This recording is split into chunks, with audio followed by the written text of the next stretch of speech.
Test charge को equipotential surface पर move करने के लिए। मेरी बात को ध्यान सुनना, मैंने एक ये इक्विपोटेंशियल सरफेस ले लिया। पहला पॉइंट आता है, अब ध्यान सुनिएगा, टॉपिक स्टार्ट हो रहा है इक्विपोटेंशियल सरफेस। फर्स्ट पॉइंट आता है इक्विपोटेंशियल सरफेस का, no work is done in moving a test charge on equipotential surface. Equipotential surface पर टेस्ट चार्ज को मूव करने के लिए कोई वर्क डन नहीं करना पड़ता।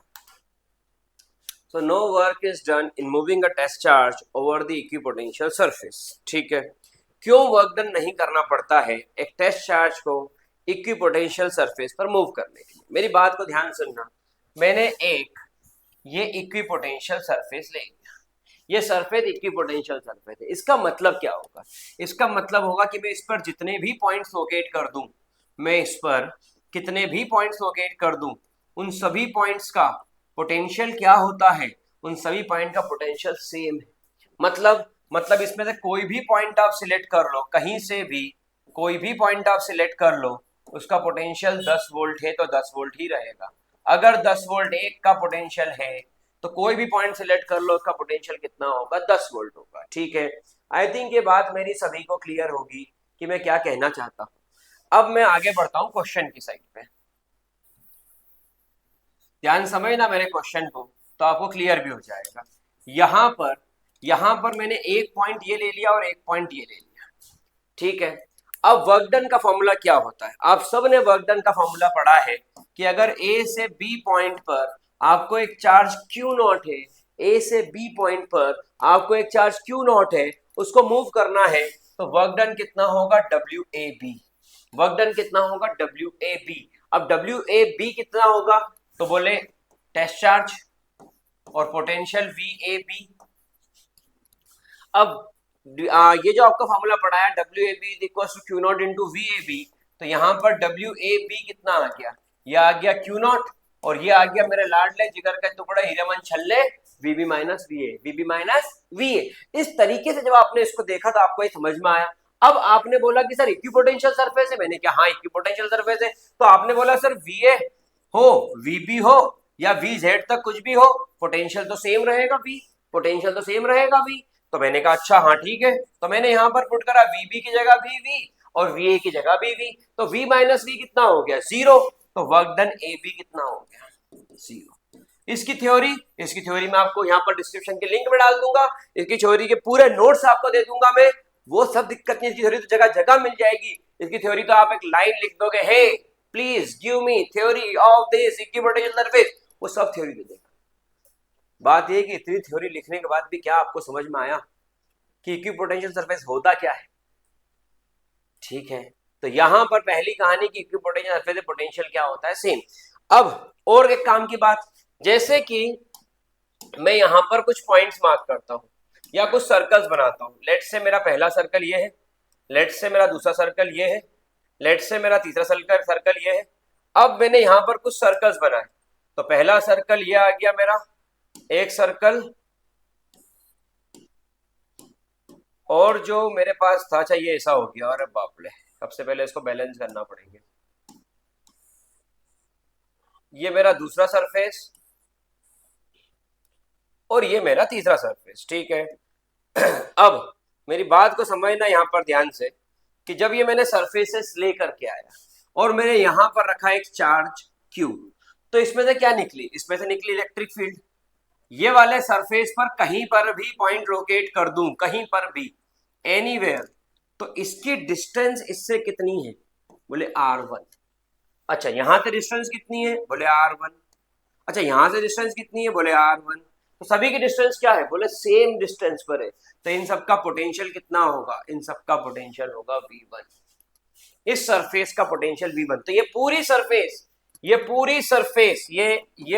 सरफेस यहां पर कैसी हो गई? ये पूरी सरफेस यहां पर हो गई इक्विपोटेंशियल सरफेस। आगे बढ़े और हमने देखा कि मैंने इस सरफेस पर पॉइंट्स लोकेट करे, क्योंकि इसकी डिस्टेंस भी फिक्स है। कितनी डिस्टेंस है? R2। कितनी डिस्टेंस है? R2। कितनी डिस्टेंस है? R2। तो इस पूरी सरफेस का पोटेंशियल क्या हो गया V2। कहीं पर भी चेक कर लो, तो ये दूसरी पोटेंशियल सरफेस है। तीसरी सरफेस मैंने यहां पर लोकेट करी और इसके ऊपर कुछ पॉइंट्स लगाए। अब इसकी डिस्टेंस देखिए, इसकी डिस्टेंस कितनी है R3, तो इसका पोटेंशियल क्या होगा V3।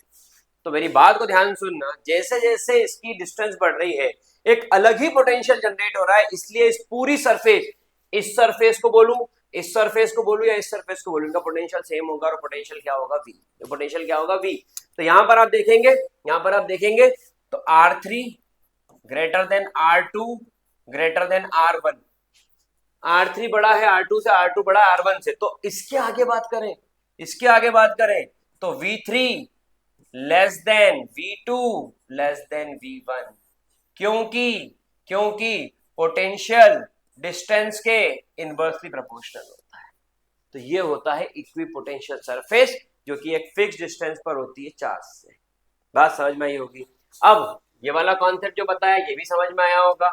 तो यहां पर आ गया no work is done in moving a charge over the equipotential surface. ठीक है, फटाफट से इसको नोट डाउन कर दीजिए, स्क्रीनशॉट ले लीजिए, फिर आगे बढ़ते हैं अगले टॉपिक पे। जिस टॉपिक पे हम बात कर रहे हैं वो टॉपिक है इक्विपोटेंशियल सरफेस। और इक्विपोटेंशियल सरफेस की अगर बात करें तो एक बहुत अच्छा सा एक क्वेश्चन आता है जिसका डाउट बच्चों को अक्सर रहता है कि sir electric field are always perpendicular to equipotential surface, ऐसा क्यों। कारण यह है कि अगर इक्विपोटेंशियल सरफेस की बात करते हैं तो उस पर हर पॉइंट पे पोटेंशियल सेम होना चाहिए। अब कहानी सुनो, मैंने बात करी ये एक सरफेस लेकर के, this is my desired surface. मैंने बात करी मेरे सरफेस के ऊपर, ठीक है। मैंने यहां पर कहीं पर एक पॉइंट ले लिया, ठीक है। मेरा कहना यह है कि इस पॉइंट और इस पॉइंट के बीच में ये B और ये A पोटेंशियल सेम होना चाहिए। पोटेंशियल सेम होने का मतलब क्या हो गया, इफ VAB इक्वल टू 0 तो वर्क डन भी A और B के बीच में कितना होगा 0। किसके लिए वर्क डन कर रहे हो, चार्ज Q0 के लिए, Q0 चार्ज के लिए। अगर चार्ज Q0 को A पॉइंट से B पॉइंट तक मूव करना है, अगेन रिपीटिंग माय वर्ड्स, अगर चार्ज Q0 को A पॉइंट से B पॉइंट तक मूव करना है तो वर्क डन करना पड़ेगा।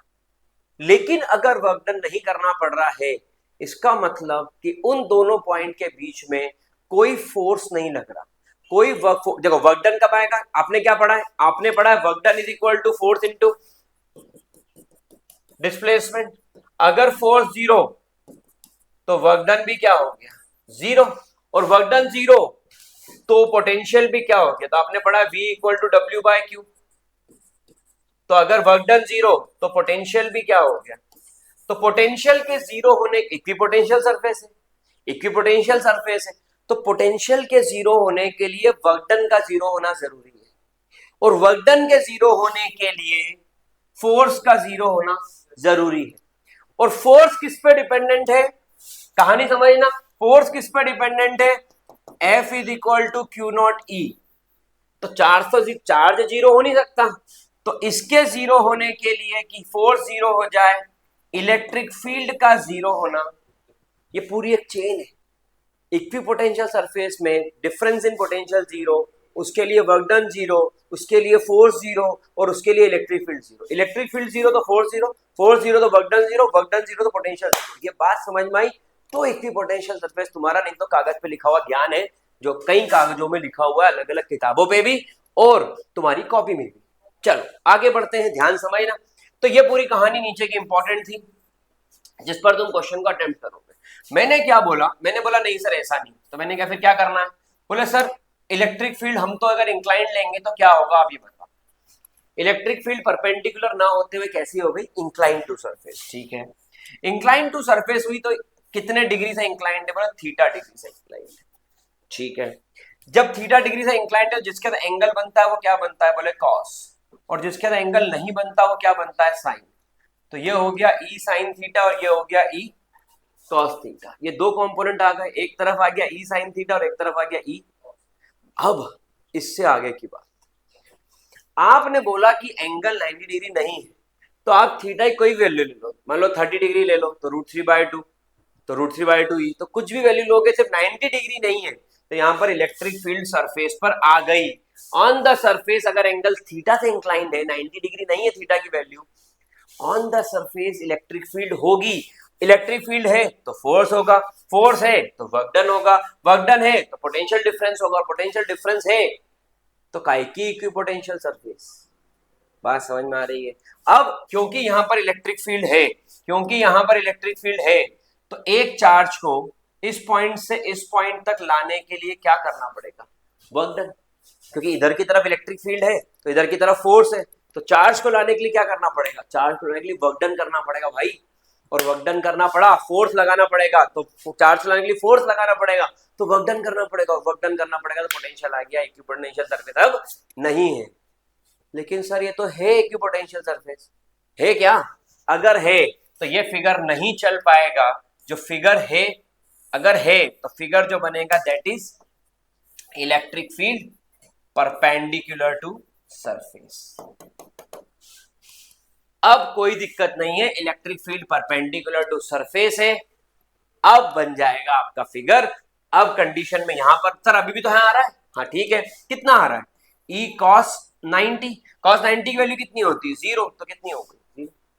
तो इसलिए electric field is always perpendicular to the surface. I think ये बात समझ में आई होगी। कैसा लगा कमेंट बॉक्स में जरूर लिखे, सब्सक्राइब करके बेल आइकन क्लिक करो और ज्वाइन करिए physics MP in the army of Gabbar, and I am always there for you to teach physics, best for the JEE, best for the NEET examination.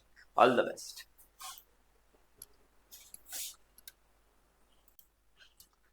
एक topic जो बच्चों को अक्सर doubt create करता है कि equipotential surface are closer in strong electric field, और अगर वीक इलेक्ट्रिक फील्ड है तो बोले इक्विपोटेंशियल सरफेस दूर दूर होंगी। अब क्या इक्विपोटेंशियल सरफेस? थोड़ी देर पहले ही मैंने अपने एक वीडियो में बताया था कि ये इक्विपोटेंशियल सरफेस है।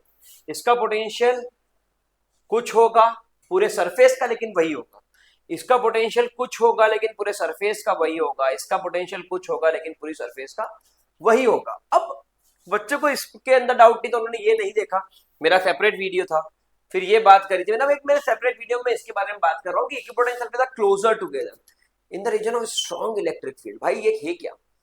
ये कहना क्या चाहता है कि स्ट्रॉन्ग इलेक्ट्रिक फील्ड तो जो पोटेंशियल सरफेसेस है वो पास पास आ जाएंगी, मतलब क्या? तो एक एक्सप्रेशन मैंने पढ़ाया था, वो एक्सप्रेशन था E is equals to minus dV by dr। शायद आपने मेरा वीडियो देखा होगा वो वाला, यहीं से मैंने इक्विपोटेंशियल सरफेस के वीडियोस की शुरुआत की थी। और ये जो रिलेशन था पोटेंशियल और इलेक्ट्रिक फील्ड में, यही इस बात का एक आइडेंटिफिकेशन है कि equipotential surface are closest together in the region of strong electric field. कैसे? मैंने बोला भाई is inversely proportional to dr। E और dr दोनों क्या है? इनवर्सली प्रोपोर्शनल है। मतलब जैसे जैसे dr की वैल्यू बढ़ती जाएगी वैसे वैसे इलेक्ट्रिक फील्ड क्या होता जाएगा? कम। और जैसे जैसे dr की वैल्यू कम होती जाएगी वैसे वैसे इलेक्ट्रिक फील्ड क्या होता जाएगा? ज्यादा। ये रिलेशन सबको समझ में आता है कि इनवर्स रिलेशन है। अब अगर मैं बोलता हूं कि यहां पर dr इलेक्ट्रिक फील्ड लाइंस कैसी निकली, ध्यान समझना। यहां पर अगर मैं इलेक्ट्रिक फील्ड लाइंस की बात करता हूं तो वो यहां से निकली और यहां गई, यहां से निकली और यहां जा रही है, यहां से निकल के यहां जा रही है, यहां से निकल के यहां। This is the direction of electric field lines. सही। या फिर इलेक्ट्रिक फील्ड लाइंस ऐसी ऐसी ऐसी और ऐसी। जयराम जी। अच्छा, नेगेटिव में इलेक्ट्रिक फील्ड लाइंस किधर आती है? अंदर की तरफ। तो ऐसी ऐसी या फिर ऐसी या फिर कर्व में, कर्व में, ये स्ट्रेट लाइन हो गई, ये कर्व, ठीक है, या फिर ऐसी।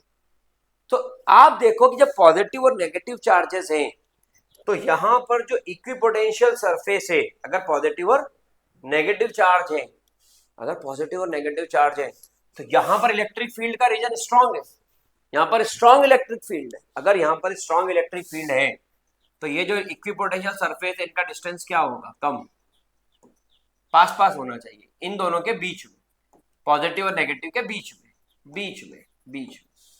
और उधर की तरफ देखो, बहुत बड़ी गैप है, बहुत बड़ी गैप है। आई थिंक सबको दिख रहा होगा। तो क्यों ये dr की वैल्यू, यहां पर जो dr है वो बहुत छोटा है, यहां पर dr बड़ा है, क्योंकि यहां पर इलेक्ट्रिक फील्ड स्ट्रॉन्ग है, सॉरी वीक है, यहां पर इलेक्ट्रिक फील्ड वीक है। तो यहाँ पर dr की वैल्यू ज्यादा, डिस्टेंस बढ़ गई, और यहाँ पर इलेक्ट्रिक फील्ड क्या है, स्ट्रॉन्ग है, तो यहाँ पर dr की वैल्यू, क्योंकि इलेक्ट्रिक फील्ड और dr एक दूसरे से कैसा है, इनवर्स रिलेशन। सर यहाँ पर फिर ये दोनों सेम चार्ज है, ये अपोजिट चार्ज का इक्विपोटेंशियल सरफेस है, एग्जाम का क्वेश्चन है, ये सिमिलर चार्ज इक्विपोटेंशियल सरफेस है, एग्जाम का क्वेश्चन है। सिमिलर चार्ज में क्या होता है, दोनों ही पॉजिटिव चार्ज है, तो दोनों में से ही इलेक्ट्रिक फील्ड निकलेगी, लेकिन वो इलेक्ट्रिक फील्ड निकल करके ऐसी जाएगी, ऐसी जाएगी, ऐसी जाएगी, ऐसी जाएगी, ऐसी जाएगी, इधर जाएगी, इधर जाएगी, यहाँ जाएगी, यहाँ जाएगी और यहाँ जाएगी, क्योंकि रिपल्सिव है। रिपल्सिव मतलब जो इलेक्ट्रिक फील्ड स्ट्रांग है वो कहाँ है, बाहर की तरफ, क्योंकि रिपल्सिव है, और कमजोर कहाँ है, अंदर। तो यहां पर देख लीजिए डिस्टेंस ज्यादा है, यहां पर आप देखिए डिस्टेंस ज्यादा है, और उसी जगह यहां पर आप देखिए डिस्टेंस कम है। ठीक है, बात समझ में आ रही है। यहां पर भी देख लीजिए डिस्टेंस ज्यादा होगी, और यहां देखो इतनी पास पास है कि मुझे लिखने तक की जगह नहीं है, ये dr। क्यों, यहां पर इलेक्ट्रिक फील्ड स्ट्रॉन्ग, तो dr की वैल्यू छोटी, और यहां पर इलेक्ट्रिक फील्ड वीक, तो dr की वैल्यू। बहुत समझने की चीज है, कॉन्सेप्चुअल लॉजिकल दिमाग लगा के करोगे तो होगा, ऐसे उठा करके कर दिया तो नहीं कर पाओगे। बॉस फिजिक्स है, फिजिक्स से बॉस खा जाएगा, क्योंकि physics is mathematical explanation of conceptual and theoretical data. जो आप थ्योरी और कॉन्सेप्ट पढ़ते हो उसका मैथमेटिकल एक्सप्लेनेशन आता है, जो कि डेरिवेशन बोलते हो आप। तो बॉस फिजिक्स है, बहुत ध्यान समझने की बात है। एक और चीज बताता हूं, equipotential surface of uniform electric field काम आता है, ध्यान से देखिए। तो equipotential surface of uniform electric field, अब यूनिफॉर्म इलेक्ट्रिक फील्ड का मतलब क्या होता है, इसको ध्यान समझें तो आपको वो भी क्लियर हो जाएगा कि ये जो लाइन्स है, ये लाइन इलेक्ट्रिक फील्ड की है। थोड़ी थिक कर देता हूं इस लाइन को, ठीक है। ये जो लाइन है क्या है, इलेक्ट्रिक फील्ड, ये रही, ये रही, ये रही, ये रही,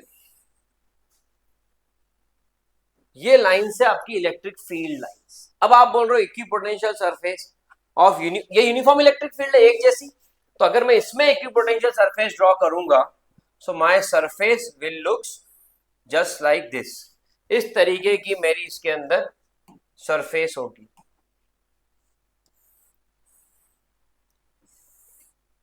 ये this is the shape of my equipotential surface, it will be a rectangular surface, it will be a shape of parallelogram, इस टाइप की एक प्लेन सरफेस होगी इक्विपोटेंशियल सरफेस। ध्यान रखने की बात है कि अगर आप बोलते हो electric field in case of equipotential surface, तो surface will looks like this. अगर मैं एक और सरफेस की बात करूं तो वो सरफेस भी कुछ ऐसी ही होने वाली। अब ये जो इलेक्ट्रिक फील्ड आप यहां पर देख रहे हैं, और ये जो सरफेस आप यहां पर देख रहे हैं, इसका पोटेंशियल कितना होगा, V1, इसका पोटेंशियल कितना होगा, V2। मुझे बताइए किसका पोटेंशियल ज्यादा होगा, बोले V1 ग्रेटर देन V2, क्योंकि चार्ज के नजदीक V1 है और दूर V2। So this is the